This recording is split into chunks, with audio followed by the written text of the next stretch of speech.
কোকৰাঝাৰ জিলাৰ চিঠিলাৰ বাসিন্দা তথা সমাজসেৱক সুকুমাৰ দেৱনাথৰ বাসভৱনত বুধবাৰৰ পৰা পঞ্চম বাৰ্ষিক নাম যজ্ঞানুষ্ঠানৰ শুভাৰম্ভ হয়। বুধবাৰে আবেলি 4 বজাত এক বৃহৎ সমদলৰ জৰিয়তে নৈৰ পৰা পানী অনা কাৰ্যসূচী ৰূপায়ণ কৰে আৰু অধিবাস কীৰ্তন অনুষ্ঠিত কৰে।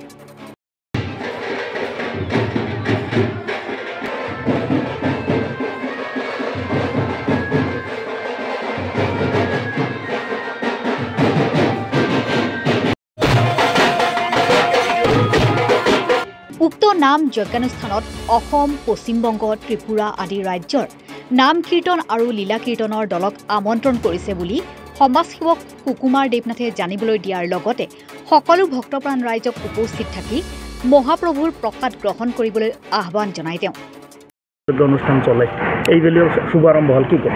আমাৰ নিজা ঘৰত 5 বছৰ ৰানিং নাম কীৰ্তন চলি আছে আৰু মানে চলি থাকিব।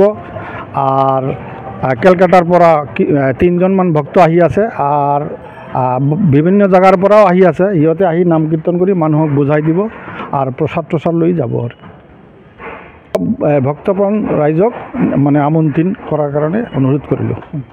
এইবাৰ পঞ্চম বাৰ্ষিক নামযজ্ঞ অনুষ্ঠানৰ আয়োজন কৰিছে আমাৰ চিঠিলা নিবাসী সমাজসেৱক সন্মানীয় শ্ৰীযুত সুকুমাৰ দেৱনাথৰ ঘৰত। আজি অধিবাস আৰু অহাকালিৰ পৰা নাম আৰম্ভ হ'ব। 3 দিন নাম চলাৰ পিছত অস্তকালীন হ'ব। গতিকে আমাৰ ফালৰ পৰা আমি সকলো জাতি, বৰ্ণ, ধৰ্ম, ভাষা নিৰ্বিশেষে সকলোকে এই নাম শুনিবলৈ আমি আহ্বান জনাইছোঁ। লগতে অস্তকালীনত যিবিলাক আমাৰ ধাৰ্মিক মানুহ ইয়াত আহি অংশগ্ৰহণ কৰিব, সুদূৰ কলকাতাৰ পৰা আহিব।